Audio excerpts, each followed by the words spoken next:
India 360।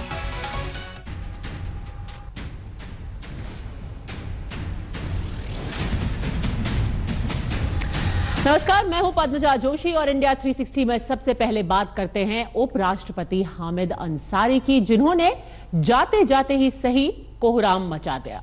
एक interview में अंसारी ने यह कहकर मोदी सरकार को परेशान कर दिया कि मौजूदा दौर में मुसलमान खुद को असुरक्षित महसूस कर रहा है, लेकिन कल उपराष्ट्रपति पद की शपथ लेने जा रहे वेंकैया नायडू ने भारत को धर्मनिरपेक्षता का श्रेष्ठ मॉडल बताकर इसका जोरदार जवाब दिया है।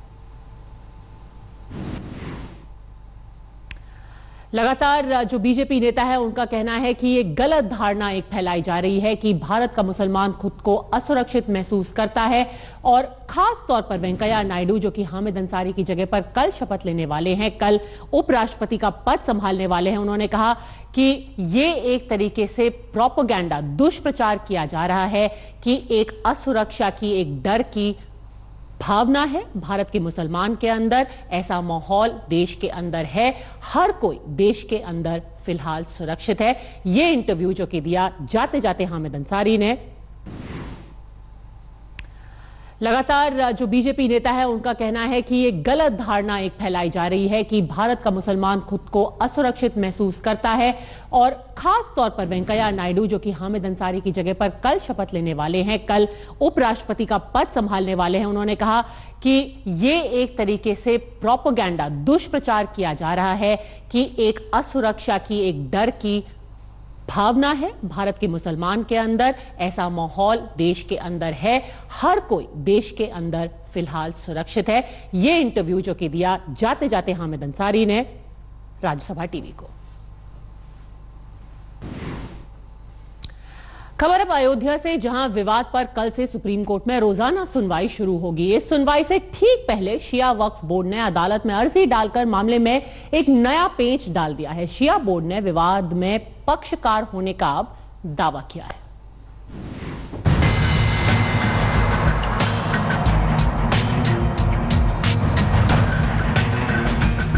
अयोध्या राम जन्मभूमि विवाद पर शुक्रवार से सुप्रीम कोर्ट अब रोजाना सुनवाई करेगा, तो उसके सामने शिया वक्फ बोर्ड की अर्जी भी होगी, जिसमें विवादित स्थल के मालिकाना हक का दावा किया गया है। शिया वक्फ बोर्ड ने 70 साल बाद 30 मार्च 1946 के ट्रायल कोर्ट के फैसले को चुनौती दी है, जिसमें मस्जिद को सुन्नी वक्फ बोर्ड की प्रॉपर्टी करार दिया गया था। अपनी अर्जी में शिया वक्फ बोर्ड ने माना है कि मीर बकी ने राम मंदिर को तोड़कर बाबरी मस्जिद का निर्माण किया था। पहली बार किसी मुस्लिम संगठन ने आधिकारिक तौर पर माना कि विवादित स्थल पर राम मंदिर था। इस मुकदमे में जो मैंने याचिका डाली है शिया बोर्ड की तरफ से, इसमें सिर्फ सुन्नी बोर्ड ही रिस्पोंडेंट है, तो डेफिनेटली कोर्ट अगर इसको एंटरटेन करती है तो जरूरी है कि सुन्नी बोर्ड को भी सुना जाएगा। गौरतलब है कि मंगलवार को शिया वक्फ बोर्ड ने सुप्रीम कोर्ट में हलफनामा दाखिल किया था और अब अर्जी लगाई है। शिया बोर्ड का सुझाव है कि विवादित जगह पर राम मंदिर बनाया जाना चाहिए। राम जन्मभूमि बाबरी मस्जिद विवाद में पहले शिया वक्फ बोर्ड का हलफनामा और अब याचिका, जाहिर है इस पूरे विवादित मामले को एक और मोड़ जरूर मिल गया है। यानी 1946 का मामला एक बार फिर दावेदारी शिया वक्फ बोर्ड की सामने आई है। अब सबकी निगाहें लगी हैं सुप्रीम कोर्ट में होने वाली सुनवाई पर। कैमरामैन सुंदर के साथ संजय शर्मा, दिल्ली, आज तक। वहां मुंबई में बीएमसी ने अपने सभी स्कूलों में वंदे मातरम गाना अब अनिवार्य कर दिया है। बीएमसी ने एक प्रस्ताव पास किया है जिसमें कहा गया है कि जो स्कूल बीएमसी चलाती है उनमें वंदे मातरम गाना अनिवार्य होगा। यह प्रस्ताव बीजेपी की तरफ से आया था। बीजेपी पार्षद की दलील थी कि बच्चों में देशभक्ति की भावना जगाने के लिए स्कूलों में वंदे मातरम अनिवार्य किया जाना चाहिए। आज जेडीयू नेता शरद यादव के पटना पहुंचते ही बिहार का सियासी पारा गर्म हो गया। पाटलिपुत्र की धरती पर कदम रखते ही शरद यादव ने नीतीश के खिलाफ बागी सुर अपना लिया। शरद यादव महागठबंधन का साथ छोड़ने पर नीतीश से बेहद खफा है। महागठबंधन का साथ छोड़े नीतीश अभी चैन की सांस ले ही रहे थे कि पार्टी के अंदर नंबर 2 की हैसियत वाले नेता शरद यादव ने बगावत का बिगुल फूंक दिया। नीतीश के फैसले से नाराज शरद यादव 3 दिन के दौरे पर पटना पहुंचे। एयरपोर्ट पर भव्य स्वागत हुआ। पटना की धरती पर कदम रखते ही शरद यादव का गुबार फूट पड़ा। 3 दिन के दौरे के पहले ही दिन 3 बातें साफ कर दी। पहली बात ये कि वो अब भी महागठबंधन के साथ हैं, यानी शरद यादव और लालू यादव साथ खड़े हैं। दूसरी बात ये कि नीतीश ने महागठबंधन का साथ छोड़ 11 करोड़ जनता से किया ईमान का करार तोड़ दिया है। तीसरी बात ये कि महागठबंधन का टूटना जनादेश का अपमान है और ये भी लोकतंत्र में विश्वास का संकट है। जो है वो गठबंधन, मैं उसके पास जा रहा हूं कि उसका गठबंधन बना रहे और मैं गठबंधन के साथ आज भी खड़ा हूं। जनता से हमने करार किया था, वो करार ईमान का करार था, वो टूटा है। 11 करोड़ लोगों का जो विश्वास है, मैं मानता हूं उस पर आघात हुआ है, उस पर चोट पहुंची है। इसके बाद जेडीयू के नेता केसी त्यागी ने मोर्चा संभाला और शरद यादव से पार्टी फोरम में बात करने की गुहार लगाते हुए मर्यादा की याद दिलाने लगे।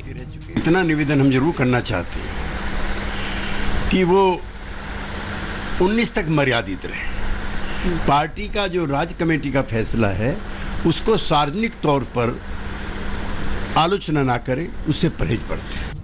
पटना एयरपोर्ट पर शरद की अगवानी करने आरजेडी कार्यकर्ताओं का बड़ा जत्था पहुंचा था। वहीं जेडीयू खेमे में रमई राम के अलावा कोई और बड़ा नेता नहीं दिखा। वैसे शरद यादव की नाराजगी जग जाहिर थी। सूत्रों के मुताबिक लालू उनसे लगातार संपर्क में थे।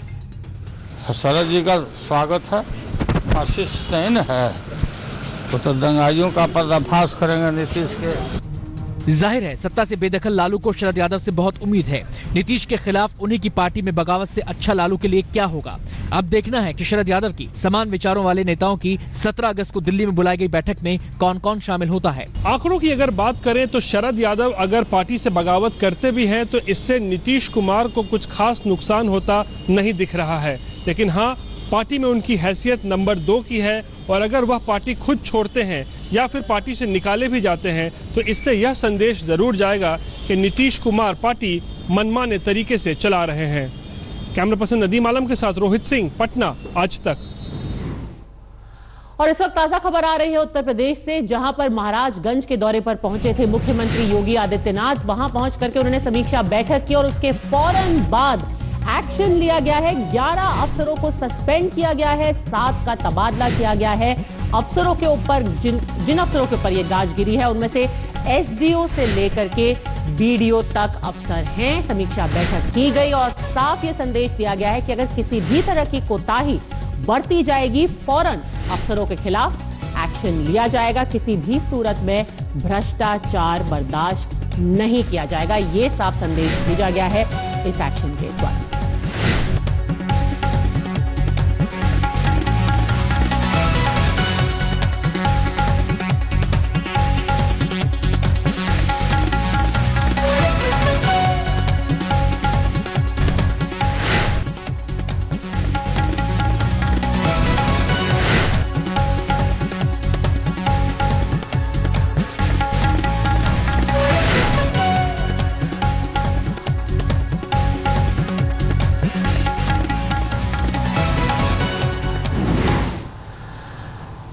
तो इधर अखिलेश यादव ने इनसे सियासी हिसाब मांगा है योगी आदित्यनाथ से, लेकिन नोएडा और ग्रेटर नोएडा के फ्लैट खरीदारों की सुध किसी को भी नहीं है। एक तरफ योगी आदित्यनाथ महाराजगंज में एक्शन ले रहे हैं, अखिलेश यादव यात्रा निकाल रहे हैं। ग्रेटर नोएडा में जिन लोगों के पैसे डूबे हैं उनकी कौन सुध लेगा, उनको कौन पूछेगा। नेशनल कंपनी लॉ ट्राइब्यूनल ने जेपी बिल्डर्स को दिवालिया घोषित करने की अपील मंजूर कर ली है। नेशनल कंपनी लॉ ट्राइब्यूनल की इलाहाबाद बेंच ने आईडीबीआई बैंक की याचिका को स्वीकार कर यह फैसला लिया है। एनसीएलटी ने साफ कहा है कि अगर 270 दिनों में यानी कि 9 महीनों में जेपी के हालात नहीं बदले तो जेपी इंफ्राटेक की संपत्ति नीलाम कर दी जाएगी। यानी जेपी के पास अपनी संपत्ति को बचाने के लिए सिर्फ 9 महीनों का ही वक्त है और चुकाने होंगे उन्हें 8,000 करोड़ रुपए से ज्यादा की रकम।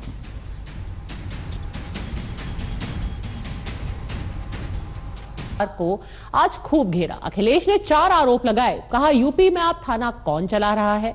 पूछा, समाजवादी पार्टी के समर्थकों को झूठे मुकदमों में कौन फंसा रहा है।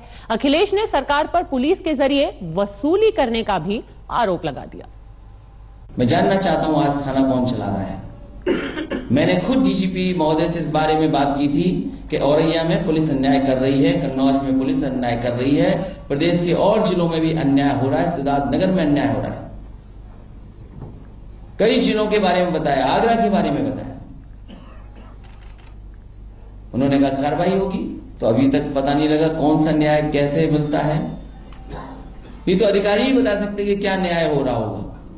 और इतनी पुलिस के माध्यम से वसूली कभी नहीं होगी जितनी उत्तर प्रदेश में हो रही है। अगर आप चाहें तो मैं उन सदस्यों से भी मिला सकता हूं जिन पर 376 और तमाम गंभीर धाराएं लगाई गई हैं। आप चाहें तो वो सदस्य नई उम्र के लड़के हैं, सर नई उम्र के अध्यक्ष है। जो नया अध्यक्ष पहले अध्यक्ष था वो भी नई उम्र का था, युवजन सभा का अध्यक्ष था, लेकिन पुलिस ने वो अन्याय किया, वो घर पे नहीं सो पाया 4 महीने से। ये कौन सा मर्यादा वाला राम राज्य है। अरे प्रसाद में कंजूसी क्यों बीडीसी के लिए, जिला पंचायत सदस्यों के लिए क्यों कंजूसी प्रसाद की। कोई ऐसा प्रसाद तो होगा आप पे, वही प्रसाद दे दो उनको। प्रसाद में क्या कमी है, आप सरकार है आपकी, जितना चाहो प्रसाद निकालो, दीजिए लोगों को। आपके अध्यक्ष बन जाएंगे, आपके ब्लॉक बन जाएंगे, किसने रोका है।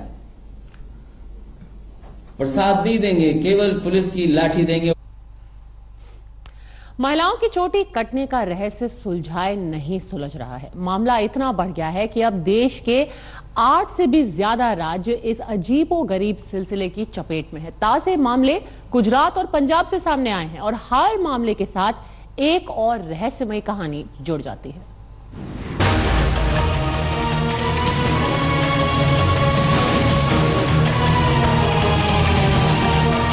इधर चोटी कटने के रहस्यमयी मामले अलग अलग सूबों की पुलिस और खुफिया एजेंसियों से सुलझाए नहीं सुलझ रहे, और उधर इन वाकयों का सिलसिला सुरसा के मुंह की मानिंद लगातार बढ़ता जा रहा है। अब तक चोटी कटने के मामले राजस्थान, हरियाणा, दिल्ली, मध्य प्रदेश, बिहार और यूपी जैसे राज्यों से ही सामने आ रहे थे, लेकिन अब इसमें पंजाब और गुजरात जैसे राज्यों का नाम भी जुड़ गया है। इससे पहले चोटी कटने के वाकये आमतौर पर ग्रामीण इलाकों और खासकर कम पढ़े लिखे और गरीब तबकों से ही सामने आ रहे थे। अब गुजरात की राजकोट की ये कहानी देखिए। 17 साल की एक लड़की रात को अपने घर में सो रही थी और जब उसकी नींद खुली तो उसने देखा कि उसकी चोटी कटकर जमीन पर पड़ी थी। भतीजी ने दरवाजा खोला तो उसने खोला तो के सोनू को जगाया, पैर से हलाया तो सोनू हमारी गैरों सो रही थी। तो मेरी भाभी ने बोला, शिमला ऊपर आओ। मैंने क्या है कि कुछ देखो देखो इधर। मैं ऊपर जाकर देखा तो छोटी वाली भतीजी ने चोटी जमीन पे पड़ी थी, उठाकर दिखाई। पंजाब के संगरूर का मामला तो और भी हैरान करने वाला है। यहाँ 12 साल की एक लड़की के साथ चोटी कटने की वारदात हुई। उसने बताया कि जब वो स्कूल से लौटकर नहा रही थी तब उसकी चोटी अचानक कटकर नीचे गिर गई। बिहार के एक बड़े इलाके में दहशत और अंधविश्वास का आलम यह है कि जहां बिहार में चोटी कटवा होने के शक में एक बुजुर्ग महिला की लोगों ने पिटाई कर दी, वहीं एक लड़के को भी लोगों की बेवकूफी का शिकार बनना पड़ा। ब्यूटी पार्लर से खरीदता हूँ। तो फिर यहाँ क्या किया लोग? यहाँ लोग क्या किया? हमें बास में चढ़ा था और वो बास में झोला क्या है और बाल है, बाल देख के हमको मारा शुरू करा है। लेकिन कानून और विज्ञान के तर्क चाहे जो भी हों, ऐसी घटनाएं रुकने की बजाय लगातार बढ़ रही हैं और नए नए राज्यों में भी फैल रही हैं, ये जरूर साफ है। आज तक ब्यूरो। इंडिया 360 में आप खबर चंडीगढ़ से, जहां कोर्ट ने हरियाणा बीजेपी अध्यक्ष सुभाष बराला के बेटे विकास और उसके सह आरोपी आशीष को 2 दिन की पुलिस रिमांड में भेज दिया है। बुधवार को इन दोनों आरोपियों को चंडीगढ़ पुलिस ने गिरफ्तार किया था। चंडीगढ़ कोर्ट में पेशी के दौरान पुलिस ने अदालत से दोनों को 2 दिन के लिए रिमांड पर देने की मांग की, जिसके बाद कोर्ट ने यह आदेश